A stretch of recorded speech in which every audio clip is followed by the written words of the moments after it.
सुनवाम सोममराति यतो निदहाति वेदः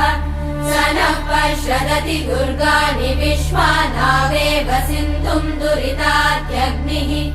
तामग्निवर्णाम् तपसा ज्वलन्तीम् भैरोचनीम् कर्मफलेषु जुष्टाम्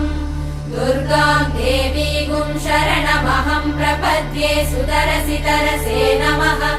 अग्ने त्वम् पारयानव्यो अस्मान् स्वस्तिभिरति दुर्गाणि विश्वा पूश्च पृथ्वी बहुला न उर्वी भवातोकायतनयाय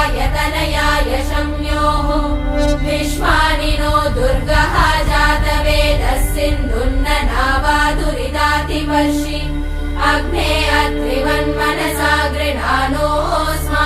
बोध्यभिता तनूना